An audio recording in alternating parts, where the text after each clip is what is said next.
Saat ini, banyak orang crazy rich di dunia ini. Maksud saya, crazy rich dalam tanda petik adalah mereka orang-orang crazy, gila dalam tanda petik, yang ingin dipandang orang lain kaya. Maksud saya, gila atau crazy dalam tanda petik, karena mereka rela untuk membeli sesuatu yang di luar kemampuannya atau jauh lebih besar daripada penghasilannya, agar dipandang teman, keluarga, tetangga, lingkungannya sebagai orang kaya. Orang-orang seperti ini rela membeli handphone yang lebih mahal dari gaji yang dimilikinya dengan cara utang, menghabiskan gajinya untuk ngopi atau makan di tempat-tempat yang mewah, berlagak seperti orang kaya. Mereka membeli barang-barang mewah dengan gesek kartu kredit. Saat tagihan datang, baru pening kepalanya. Mereka hanya bayar minimum payment 10%. Tahukah Anda, kalau Anda bayar minimum payment 10%, itu Anda baru bayar bunganya, bukan pokok utangnya. Saat debt collector nagih mereka akan pusing 7 keliling. Kenapa? Karena utangnya numpuk dan numpuk. Ada juga yang bilang, lebih baik kalah nasi daripada kalah gengsi. Berlibur ke berbagai tempat rekreasi dengan cara utang. Akibatnya, selesai berlibur, bukannya refreshing, tapi justru pening kepalanya. Hal-hal ini membuat crazy rich dalam tanda petik tidak punya uang, dan mereka tidak punya aset, tapi mereka punya banyak utang konsumtif dan punya segunung cicilan. Sementara rich person atau orang kaya sesungguhnya, mereka tidak punya utang konsumtif, tapi mereka memiliki banyak uang dan banyak aset. Sekarang saya mau sharing tentang beberapa survei tentang kemakmuran. Pada tahun 1960, ada sebuah university di Amerika yang melakukan survei kepada mahasiswanya. Dan kemudian survei itu ditutup dan berkasnya disimpan. 20 tahun kemudian, survei itu dibuka kembali oleh university. Dan alumnus-alumnus yang mengisi survei 20 tahun yang lalu dihubungi oleh university. Dan simak apa yang terjadi. Ternyata hanya 20% alumnus yang hidup di atas rata-rata. Dan hanya 3% alumnus yang hidup makmur. Sebuah penelitian yang lain dilakukan oleh BCG Wealth Market Database, yang mana dikatakan hanya 3% penduduk di dunia yang menguasai 70% kekayaan dunia, dan digambarkan dalam 2 piramida terbalik di bawah ini. Dan survei ini dikuatkan juga oleh survei Nielsen Media Research yang menyatakan hanya 3% orang yang berhasil mencapai impian dalam hidup. Kenapa hal ini bisa terjadi? Mayoritas orang berpikir bahwa kemakmuran adalah milik golongan tertentu. Banyak orang berpikir, saya tidak bisa kaya karena dilahirkan dari keluarga rata-rata, dari keluarga yang tidak makmur, dan itulah yang membuat saya tidak kaya. Bahkan banyak yang mengatakan, sudah suratan tangan saya jadi orang miskin. Takdir saya, nasib saya jadi orang miskin. Dan itulah yang terjadi dengan orang itu. Sehingga kalau kita ingin sukses, kalau kita ingin kaya, kalau kita ingin makmur, kita harus merubah dulu pola pikir kita. Harus mudah mengubah dulu perkataan kita tentang diri kita. Kenapa? Karena kita adalah apa yang kita pikirkan. Sehingga kalau kita ingin diri kita sukses, kita ingin kaya, kita ingin makmur, kita harus merubah pola pikir kita. Harus merubah perkataan kita tentang diri kita. Kenapa? Karena kita adalah apa yang kita pikirkan tentang diri kita dan apa yang kita katakan terhadap diri kita. Karena apa yang kita katakan berulang tentang diri kita adalah merupakan sebuah doa.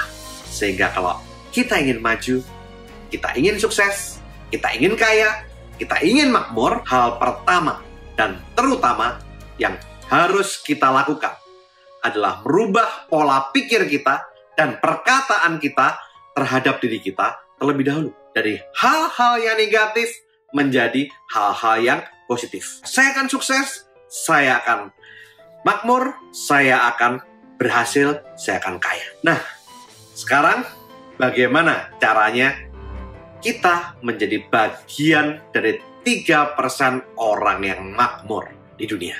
Lakukan 7B for wealthy. Apa itu? Yang pertama, berani memiliki impian untuk makmur. Merubah pola pikir kita dan omongan kita terhadap diri kita dari negatif menjadi positif. Bahwa kita ingin menjadi orang sukses, kita ingin menjadi orang makmur. Kita miliki percaya diri, kita miliki keyakinan untuk kita menjadi sukses dan makmur. Yang kedua, berpikir bagaimana caranya untuk menjadi orang makmur. Yang ketiga, belajar kepada orang yang sudah makmur. Carilah orang yang sudah makmur, entah itu tetangga, entah itu saudara, entah itu entah itu siapapun yang Anda kenal, dan jadikan mereka mentor Anda. Ada survei yang mengatakan, kalau Anda berkumpul dengan 5 orang pesimis selama 5 tahun, maka kita juga akan menjadi orang yang pesimis. Saat kita berkumpul dengan 5 orang yang optimis, maka 5 tahun ke depan kita juga jadi orang yang optimis. Kalau kita berkumpul dengan orang-orang yang makmur, maka kita akan menjadi makmur 5 tahun ke depan. B keempat, berpenampilanlah seperti orang makmur. B yang kelima, bersikap seperti orang makmur. Yang keenam, bertindak seperti orang makmur. Nah, apa tindakan yang harus kita lakukan agar kita makmur? Ada 4 tahapan yang harus kita lakukan untuk kita bisa memanage kemakmuran kita. Yang pertama adalah wealth creation, yaitu sebuah tahap menciptakan kekayaan dengan memperoleh pendapatan demi pendapatan yang umumnya ada 3 cara. Cara yang pertama, rata-rata orang mendapatkan gaji sebagai seorang karyawan atau profesional. Cara yang kedua, memperoleh laba atau profit sebagai seorang pengusaha. Yang ketiga, mempunyai multiple income di samping dari hasil dari penghasilan utama kita yang 2 tadi. Kita juga punya penghasilan lainnya. Yang kedua, dari hasil wealth creation kita melakukan yang namanya wealth allocation, yaitu tahap mengalokasikan dana dari wealth creation kita dan menata hasil dari wealth creation tersebut dalam 5 pos pengeluaran. Apa saja? Pos yang pertama adalah pos need, adalah pos kebutuhan kita. Pos yang kedua adalah pos want, yaitu untuk memenuhi keinginan-keinginan kita. Kita harus mengetahui mana needs, mana wants, mana yang dibutuhkan, dan mana yang diinginkan. Mana yang gaya hidup, mana yang biaya hidup. Biaya hidup itu tidak besar. Gaya hidup itu sangat besar dan tidak terbatas.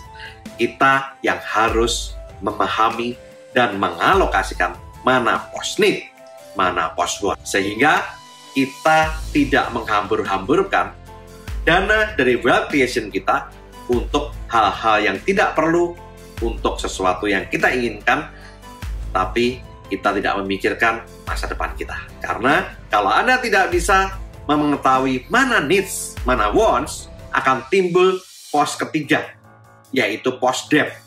Karena Anda akan berhutang untuk memenuhi keinginan-keinginan Anda menjadi unsur konsumtif. otomatis utang konsumtif tuh itu harus Anda bayar kan, sehingga terpaksa Anda harus memiliki pos ketiga, yaitu pos debt untuk bayar utang. Nah, masalahnya rata-rata orang itu hanya memiliki 3 pos ini. Pos need untuk kebutuhan sehari-hari, pos want untuk hal-hal yang diinginkan, dan yang ketiga adalah pos debt untuk membayar utang-utangnya. Mereka tidak punya pos yang namanya pos saving, yaitu dana berjaga-jaga. Padahal dana berjaga-jaga ini sangat penting. Kenapa? Kita tidak pernah tahu apa yang terjadi di masa depan. Ada kemungkinan kita mengalami sakit, ada kemungkinan keluarga kita mengalami sakit, ada kemungkinan ada kejadian ekonomi yang membuat kita walaupun bekerja baik terkena unpaid leave, terkena pemotongan gaji beberapa kali. Dalam masa-masa resesi, banyak perusahaan yang melakukan hal itu. Maka dari itu, persiapkan dana berjaga-jaga. Kita tidak pernah meminta yang namanya kecelakaan, tapi hal itu bisa saja terjadi terhadap diri kita maupun keluarga kita. Bapak dan Ibu sekalian, kita harus memiliki dana berjaga-jaga. Karena kalau kita tidak memiliki dana berjaga-jaga, itu bisa membuat yang namanya tangis dan air mata. Dan saya katakan kepada Anda, tangis dan air mata tidak bisa membuat keluarga Anda sembuh kalau sakit. Tangis dan air mata tidak bisa membuat Anda memiliki dana saat Anda membutuhkannya. Pos kelima adalah pos investasi. Nah, inilah yang membuat perbedaan kenapa ada orang yang kaya bertambah kaya dan kenapa ada orang miskin bertambah miskin. Karena orang miskin tidak punya aset, orang miskin tidak punya investasi.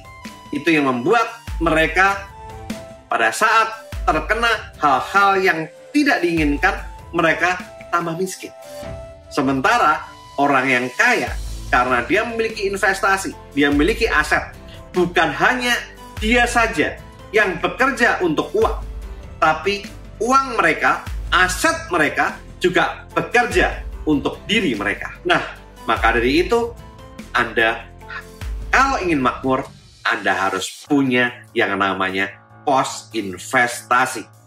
Catat baik-baik, pos investasi. Di video-video saya yang berikutnya, saya akan bercerita tentang berbagai macam investasi yang bisa Anda lakukan. Tahap ketiga, yaitu tahap wealth protection.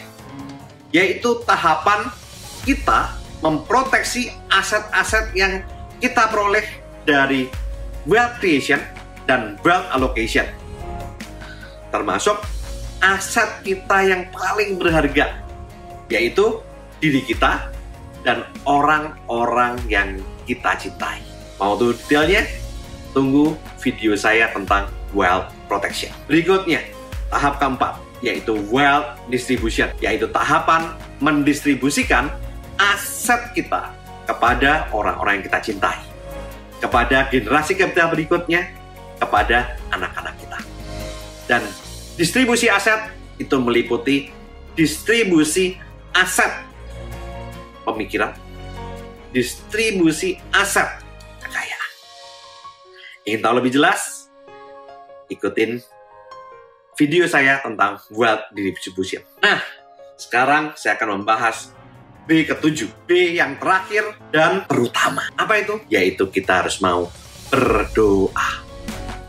Berdoa kepada Tuhan agar kita diberi kelancaran pada setiap usaha yang kita lakukan. Kita diberi kemampuan dan diberi kekuatan, diberi ketabahan saat ada hambatan, rintangan yang datang pada saat proses kita menuju kemakmuran, dan diberikan solusi pemikiran agar kita bisa mencapai kemakmuran yang kita inginkan.